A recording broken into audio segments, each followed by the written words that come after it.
Градот Скопје пред неколку години ја започна иницијативата, а денес и официјално објавуваме.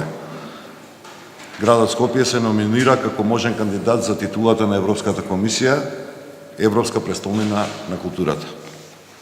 Оваа апликација е доказ на нашите заложби за Скопје како модерен европски град, каде што вистинските културни вредности ќе бидат на највисоко ниво. Сите активности на градот, како што е, например, реновирањето на универзалната сала, ќе бидат насочени кон целта Скопје во 2028 да биде Европска престолнина на културата. Да се биде Европска престолнина на култура не значи само богата програма на настани, туку избогатување и оживување на нови културни простори. Тоа е потврда на културната различност, која што всушност е и символ на Европа и е илустрација како културата обединува и како културата не знае за граници. Културата зазема се поважно место во развојот на градовите, но и представува двигател на урбаниот, економскиот и социјалниот живот. Искуството на досегашните европски престолнини на културата вели дека за секое вложено евро во градот се враќа неколкукратно повеќе износ на средства. Токму заради ова, титулата за нашиот град ќе значи дека ќе имаме поголем број на посетители и зголемена економска активност во градот. 2028 брзо ќе дојде и ќе помине. Но она што овој град ќе го добие како наследство од сето тоа, ќе трае децении понатаму. Скопје и неговите граѓани, Скопје и културните работници во Скопје ќе сторат се оваа наша апликација да стане реалност.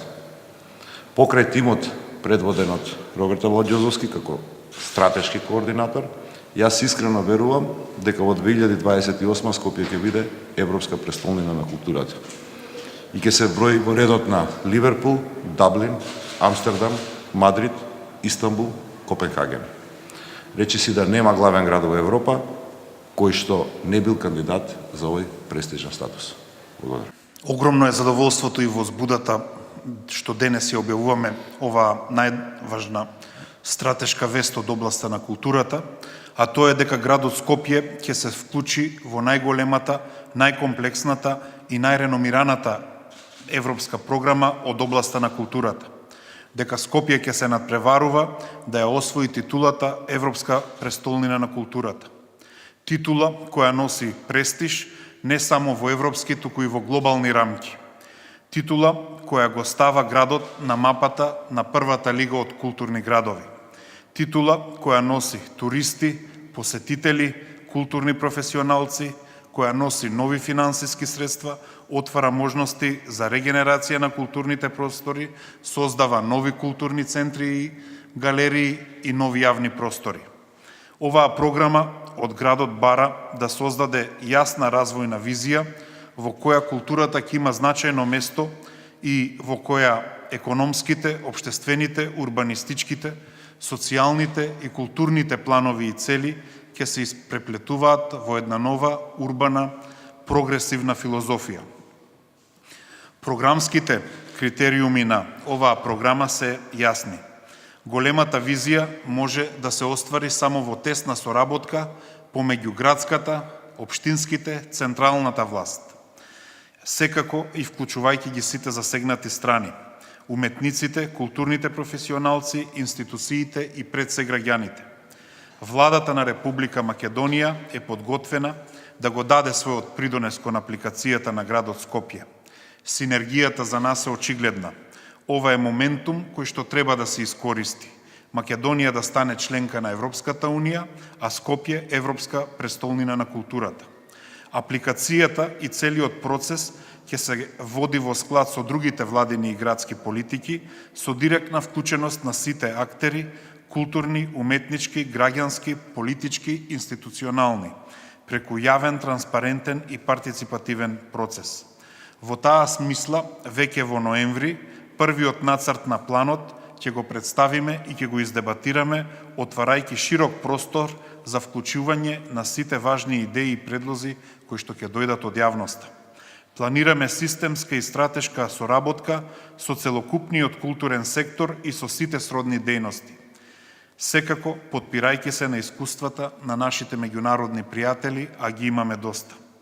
Тоа се градовите кои аплицирале, кои што ја добиле титулата, тоа се експертите кои што биле подготвени вклучени во подготовката на апликациите. Ќе направиме партнерства и со наши и со странски владини тела, професионални здруженија, експерти од Европа, со што ќе ги зголемиме нашите капацитети да направиме што подобра апликација. Ќе соработуваме и со домашни и со странски професори и катедри и оддели кои што ќе ни помогнат подобро да го водиме и да го управуваме, а секако битен сегмент е и да го контролираме, надгледуваме и да вршиме евалуација на целиот процес. Тоа се битни сегменти кои процесот на апликација ги бара. Оваа програма е толку сложена и голема, што бара буквално децениска процедура. 3 до 4 години е стандардниот период за подготовки на апликацијата. Ние почнуваме со време. Повикот за поднесување пријави се објавува 6 години пред кандидатурата, а процесот на селекција трае 2 години. Одлуката за титулата се носи 4 години пред почетокот на манифестацијата со цел да се направи добра реализација на зацртаното во пријавата. Ова е вистинската програма и вистинскиот процес низ кој треба да пројде секој град кој сака да ја преиспита, да ја обнови и да постигне ново современо ниво на развој и квалитет на културата во градот. Самиот процес, дури и да не се добие титулата, е значајно искуство за секоја градска управа, но за нас нема дилема. Ние имаме капацитети и знаење да победиме и да ја добиеме титулата Европска престолнина на културата. Универзална сала од 2015 во соработка со град Скопје на неколку настани има организирано работилници, во главном информативни, каде што се прибираат искуства од градови кои што аплицирале, кои што добиле и кои што станале Европска престолнина култура. Оваа година сакам да најавам дека на 13 ноември ние ќе одржиме работилница каде што ќе се презентира акцијски план, предлог акцијски план, значи како од 13 ноември до моментот на аплицирање ќе се одлучува. За таа цел формиран е тим, предводен од Роберт Алагјозовски. Тој тим до 13 ноември треба да изготви акцијски план, а подоцна тој тим ќе се надградува се со цел за Скопје 2028 година да биде Европска престолнина на култура.